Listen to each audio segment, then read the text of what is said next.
भारत और विश्व के तमाम साथियों को हार्दिक नमस्कार। आज भारत कोयले की अंगार पर बैठी है। ऐसे अंदर में आग जल रही है कि कब ये ज्वालामुखी की तरह फूट पड़े। आज हमारा पड़ोसी जो बड़े आसानी से आर्थिक स्थिति का सामना करते हुए आगे बढ़ रहे थे, वो जो है आज मुश्किल दौर से गुजर रहे हैं। चाहे वो श्रीलंका हो, चाहे पाकिस्तान हो, चाहे अफगानिस्तान हो, सब बर्बादी की कगार पे हैं।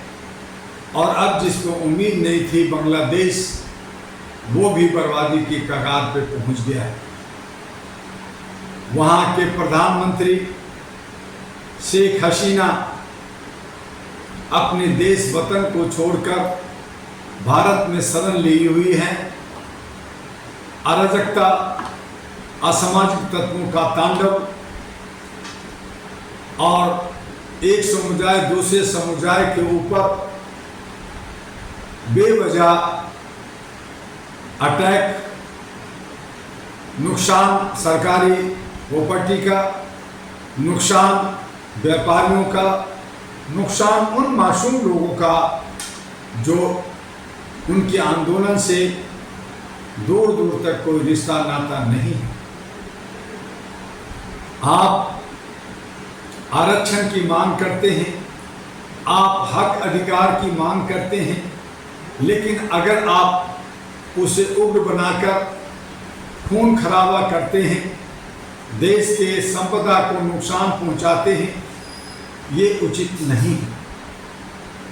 बांग्लादेश के अंदर जो सरकार हसीना की थी, उन्हें इस पे संज्ञान लेना चाहिए था। वहाँ के प्रशासन, वहाँ के लीडरान को बैठकर उस पर विचार करते हुए उनकी समस्याओं का समाधान निकालना चाहिए था। समय रहते उन्होंने ऐसा नहीं किया।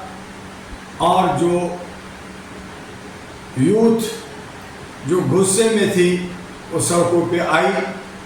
उन्हें चिंगारी किसने डाला? कहते हैं पाकिस्तान चाइना का हाथ है, जमाते इस्लामिया का हाथ है, कट्टर मुसलमान कट्टर और मुल्लाओं के हाथ हैं। तो उन्हें आगे बढ़ाने में किसका हाथ रहा? उन्हें संरक्षण देने में किसका हाथ रहा? सरकार हाथ पे हाथ रख के बैठी थी। उसने इस पे क्या किया? वहाँ के सिक्योरिटी, वहाँ के इंटेलिजेंस क्या कर रही थी? ये सभी सवाल के घेरे में आते हैं। और उसके ऊपर आता है कि जब जनता का नहीं सुना जाएगा तो श्रीलंका में विद्रोह हुआ, पाकिस्तान में हुआ, अफगानिस्तान में हुआ, बलूचिस्तान में हो रहा है और अब बांग्लादेश में भी हो रहा है। इससे पहले बर्मा में भी हुआ। कत्लेआम जनता का होता है, कत्लेआम मजलूम और सीधे साधे भोले भाले जन जो है पब्लिक का होता है। जो बड़े लोग हैं, चतुर चालाक लोग हैं, जो सियासतदान हैं, वो तो निकल पड़ते हैं। जैसे आज शेख हसीना बांग्लादेश छोड़कर भारत में शरण ली हुई। हमारा भारत जो विभिन्नता का में एकता का देश है, यहाँ 6,737 जातियाँ प्रजातियाँ रहती है। 256 भाषा भाषी रहते हैं। हम सब मिल के रहते हैं। लेकिन यहाँ भी जो हमारे लीडरान हैं, हमारे जो जनप्रतिनिधि हैं, हमें आपस में टकराने लड़ाने में लगे रहते हैं, नफरत की बीज बोने में लगे रहते हैं, हिंदू मुस्लिम मंदिर मस्जिद कराने में लगे रहते हैं। इन सब को जिस शपथ के साथ संसद में सदन में जाते हैं, वहाँ भूल जाते हैं कि उन्हें बेरोजगारों को रोजगार देना है, हमें महंगाई पे अंकुश लगाना है, हमें शिक्षा स्वास्थ्य सुरक्षा को समान बनाना है, सुगम बनाना है, हमारी बहु बेटियों की इज्जत और सम्मान को बढ़ाना है, हमें सामाजिक आर्थिक राजनीतिक में समृद्ध बनना है, हमें स्थानीय राज्य स्तरीय और राष्ट्र स्तरीय तमाम समस्याओं का सही ढंग से सरल तरीके से निदान करना है। उसके लिए सिंगल विंडो सिस्टम पे बात करनी चाहिए। आज हक अधिकार की बात नहीं हो रही, आज सामाजिक भागीदारी की बात नहीं हो रही, आज हमारे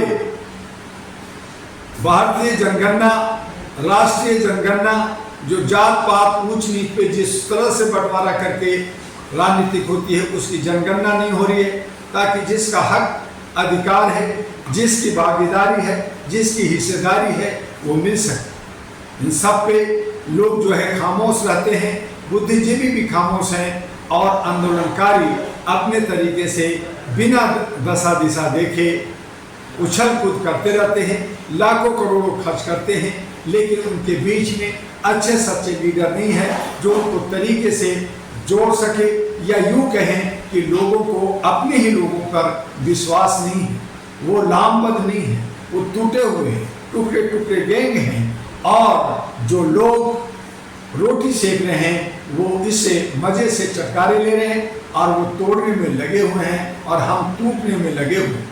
आज जरूरत आन पड़ी है एक लामबद्ध बनने का, हम एक दूसरे पे भरोसा करने का, अच्छे सच्चे लीडर का, पढ़े लिखे लोगों का, और जो कुकुर मुत्ते की तरह जो है रोटी और बोटी में शराब में या 500 रुपया में नेता बन करके झोला लेकर करके घूमते रहते हैं, उन सब को दरकिनार करते हुए एक अच्छा सा एक लिस्ट बना करके अच्छे लोगों को एक साथ लेकर करके आगे बढ़ें। डॉक्टर दुआ ने 2009 में अहरा नेशनल पार्टी बनाई इसी सोच के साथ कि हम मानवता को, इंसानियत को और ह्यूमैनिटी को आगे बढ़ाएंगे, हम भेदभाव को मिटा देंगे, हम नफरत को मिटा देंगे, हम भय मुक्त देश बनाएंगे, समाज के अंदर हर तरह की आज़ादी होगी और वो समरसता का होगा, वो सौहार्द का होगा, भाईचारे का होगा। लेकिन लोग जो है धर्म का, जात पात, ऊंच नीच और नफरत की बाजार लगा रखा है। हमें मोहब्बत की बाजार लगानी है, हमें मोहब्बत की चिट्ठी बांटनी है, और इसीलिए अहरा नेशनल पार्टी चिट्ठी यानी लिफाफा, एक नया चिट्ठी, एक नया चुनाव चिन्ह लेकर के आपके बीच में आ रहा है, ताकि आपको संदेशा मिल सके, आपको शपथ के साथ एजेंडा मिल सके कि हम आपको क्या देना चाहते हैं, हम आप आपस में मिल करके क्या हम लोग सही तरीके से आगे बढ़ें और अपने संविधान को, अपने लोकतंत्र को बचाएं। आइए हम सब जो बुद्धिजीवी लोग हैं, जो युवा लोग हैं, जो समझदार लोग हैं, जो सामाजिक कार्यकर्ता हैं, जो इंजीनियर हैं, जो डॉक्टर हैं, जो वकील हैं, जो जर्नलिस्ट हैं, वो तमाम लोग अहरा कार्यालय में आकर आपसी एक समझौता, आपसी एक दिल मिलाकर दिल्ली के विधानसभा के 70 सीटों पर, हरियाणा में, महाराष्ट्र में, झारखंड में और जम्मू कश्मीर में कमर कस करके लड़े, और जितने भी पुराने लोग जो हमारे राज्यों को, हमारे देश को लूट रहे हैं, हमारे बीच में नफरत फैला रहे हैं, उन्हें दरकिनार किया जा सके और उनकी चल अचल संपत्ति जब्त कर, और सरकारी जो खर्चे ये अरबों खरबों में हो रहा है उसमें 75% 75% की कटौती कर करके हम अपने समाज को आर्थिक सफलता दें, बेरोजगारी दूर करें, और अहरा इसके लिए काम कर रही है। हम आपका सहयोग और सपोर्ट चाहते हैं, एक चेहरा, एक वोट, एक नोट चाहते हैं, ताकि हम सब मिल कर करके आगे बढ़ें। आज बस इतना ही आपसे उम्मीद करते हैं कि धरना प्रदर्शन से हट करके हम सब अपने मुस्तकबिल, अपने भविष्य और अपने को आगे बढ़ाने के लिए अहरा नेशनल पार्टी के साथ संविधान और लोकतंत्र को बचाने के लिए, अपने हक अधिकार के लिए आगे आए। आपका स्वागत है। और उसके लिए अहरा नेशनल पार्टी के कार्यालय U137 street number 3 near Laxmi Nagar metro station gate number 4 Shakarpur Delhi 92 में आए। हमें व्हाट्सएप भी करें, अपने विचार भेजें। व्हाट्सएप नंबर है 9213493068 और दूसरा नंबर है 9910636345। तीसरा भी आप नोट कर लें 9313125531। आप अपना विचार भेजें, आप कहाँ कब कैसे मिलेंगे, कैसे हम आगे बढ़ेंगे, क्या हमारा स्ट्रेटजी है, क्या एजेंडा है। ऐसे लोग आए तो किसी पार्टी से नहीं जुड़े हुए, किसी संगठन से जुड़े हों वो चलेगा, लेकिन किसी पार्टी से अगर जुड़े हैं तो वही रहें, वही काम करें। अहरा नेशनल पार्टी एक अच्छे सच्चे लोगों को आगे बढ़ना कर लेके आगे चलना चाहते हैं। इसी तरह से आप ATV अहरा को सब्सक्राइब करें, लाइक करें, शेयर करें, दूर तक पहुंचाएं। इसी उम्मीद के साथ आपका डॉक्टर दुआ। जय हिंद, जय भारत।